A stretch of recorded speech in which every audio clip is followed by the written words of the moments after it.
आगरा में हो रहे श्री राम कथा का आयोजन मंच सियासत का अखाड़ा बन गया है।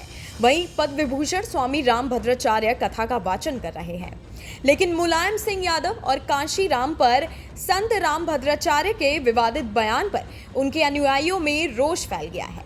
हालांकि ये कोई पहली बार नहीं है जब पद्म विभूषण स्वामी रामभद्राचार्य विवादों में आ गए हों।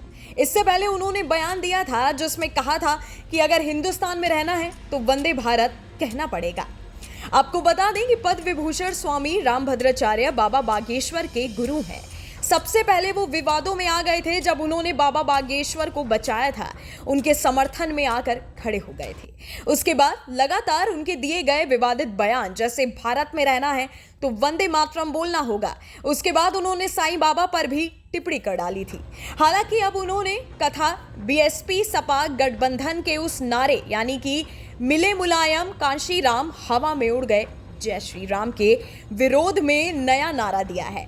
उन्होंने मंच से कहा कि मरे मुलायम काशी राम प्रेम से बोलो जय श्री राम। इस नारे के बाद समाजवादी पार्टी के नेताओं ने तीखा विरोध करना शुरू कर दिया है। सोशल मीडिया पर तीखी टिप्पणियां हो गई हैं। आगे बढ़ने से पहले अब आइए आपको सुनाते हैं खुद स्वामी रामभद्राचार्य ने अपने विवादित बयानों के बारे में क्या कहा है। महाराज जी वो कह रहे हैं कि आप मंच से बीजेपी की सपोर्ट में बोलते हैं लगातार। मैं किसी के सपोर्ट नहीं बोलता, मैं राम जी के सपोर्ट में बोलता हूँ। अच्छा, अभी एक बात चल रही है जो कि आपने कहा कि हिंदू राष्ट्र होना चाहिए और राम नहीं, मैंने हिंदू राष्ट्र की बात कभी नहीं कही थी। रामचरितमानस को राष्ट्रीय ग्रंथ होने की बात मैंने कही थी और अभी भी कह रहा हूँ और भविष्य में भी कहूँगा। आपने कहा भारत में रहना है तो वंदे मातरम, बिल्कुल कहना है, एक सभी को कहना चाहिए। भारत में रहना है तो वंदे मातरम कहना है। मुलायम सिंह कांशीराम जी को भी आपने कहा कि चलेगा तो राम राम बोलना। हाँ, तो कौन गलती कहा, तो चले गए ना। अब तो अभी तो है नहीं। धीरेन्द्र शास्त्री ने बोला है कि साईं बाबा शंकराचार्य जी ने बोला है, इसको लेकर विवाद खड़ा हो गया है। क्या साईं बाबा के लिए कहा है कि वो भगवान नहीं है। हाँ, सही। किसने कहा? धीरेन्द्र शास्त्री। आप तो कौन गलती कहा? वो भगवान कहाँ है? हाँ, तो आप मानते हैं उनके जो आप मानते हैं साईं बाबा भगवान नहीं है? न, वो भगवान नहीं है, संत हैं। संत हैं। अच्छा महाराज जी, एक और चीज़ है कि अभी लगातार देखा जा रहा है कि कुछ ऐसे संत हैं जो दावा करते हैं कि हम चमत्कार कर देंगे, सही कर देंगे। मैं किसी संत की टिप्पणी नहीं कर रहा, अपनी टिप्पणी के लिए मैं उत्तरदायी हूँ। लेकिन वो जब ऐसा होता है कि उन पर कोई आरोप लगते हैं तो कहते हैं कि सनातन पर हमला है, तो ये सनातन की आड़ ले लेते हैं ऐसे लोग जो। नहीं, वो सब ठीक है, जो हो रहा अच्छा हो रहा है।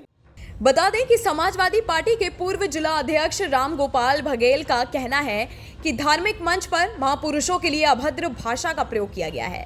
इनके खिलाफ कठोर कार्रवाई की मांग करते हुए तहरीर दी गई है। पद्म विभूषण संत रामभद्राचार्य के बयान के बाद समाजवादी पार्टी बीते 2 दिनों से विरोध कर रही है। गुरुवार को छात्र सभा के कार्यकर्ताओं ने डीएम को ज्ञापन दिया। इसके बाद दीवानी चौराहे पर बुद्धि शुद्धि यज्ञ किया गया। समाजवादी पार्टी के नेता राम गोपाल बघेल का कहना है कि संत को दिया गया पद्म विभूषण सम्मान वापस ले लिया जाए और उन्हें बैन किया जाए ताकि वे द्वेष भावना पूर्ण दिए गए बयानों को कहीं और ना फैलाएं। वहीं अब बात करें अगर अपने बयानों को लेकर चर्चा में रहने वाले यूपी के कदावर समाजवादी पार्टी नेता स्वामी प्रसाद मौर्य की, तो आज वो 1 दिवसीय प्रवास में बिलासपुर पहुंचे हैं। यहां मीडिया से चर्चा में उन्होंने काफी सारे मुद्दों पर बातचीत की है। जगत गुरु श्री रामभद्राचार्य के बयानों पर उनका कहना है कि पद्म विभूषण से सम्मानित व्यास गद्दी पर बैठकर हजारों लोगों के बीच ये कहना कि मरे मुलायम कांशी राम प्रेम से बोलो जय श्री राम, ये हेट स्पीच नहीं है तो क्या है? स्वामी प्रसाद मौर्य अगर यही कहे तो 100 एफआईआर हो जाएंगी, लेकिन रामभद्राचार्य ने कहा है तो वो ऊंची जात के हैं, इसलिए उनके खिलाफ एक भी एफआईआर नहीं की जाती। साथ ही स्वामी जी के इस वीडियो पर ट्विटर पर लोगों के कई सारे रिएक्शंस भी वायरल हो रहे हैं। अब आइए आपको सुनाते हैं समाजवादी पार्टी नेता स्वामी प्रसाद मौर्य ने क्या कहा है। पद्म विभूषण से सम्मानित व्यास गद्दी पर बैठकर हजारों लोगों के बीच में ये कहना मरे मुलायम कांसी राम प्रेम से बोलो जय श्री राम, ये हेट स्पीच नहीं है क्या? स्वामी प्रसाद मौर्य यही कहे होते तो 100 एफआईआर हो जाती, लेकिन रामभद्राचार्य ने कहा है कि उसकी ऊंची जात के हैं, उनके खिलाफ एक भी एफआईआर नहीं। Thank you. हालांकि अब तुलसी पीठाधीश्वर स्वामी रामभद्राचार्य द्वारा मन से लगाए गए नारे को लेकर अब वो मुश्किलों में पड़ने वाले हैं। इसे लेकर उनके खिलाफ वैधानिक कार्यवाही को लेकर थाना सदर में तहरीर देकर मुकदमा दर्ज करने की मांग भी हो गई है। आपको बता दें कि जगत गुरु श्री रामभद्राचार्य चित्रकूट स्थित तुलसी पीठ के संस्थापक हैं। वो महज 2 महीने की आयु से ही दृष्टिहीन है। उन्होंने राम कथा वाचक के तौर पर काफी लोकप्रियता हासिल की है। छोटी उम्र से ही दृष्टिहीन होने के बावजूद रामभद्राचार्य अब तक 80 ग्रंथों की रचना कर चुके हैं। इसके अलावा रामभद्राचार्य 22 भाषाओं के जानकार भी हैं। शारीरिक असमर्थता को उन्होंने अपनी प्रतिभा के आड़े आने कभी नहीं दिया।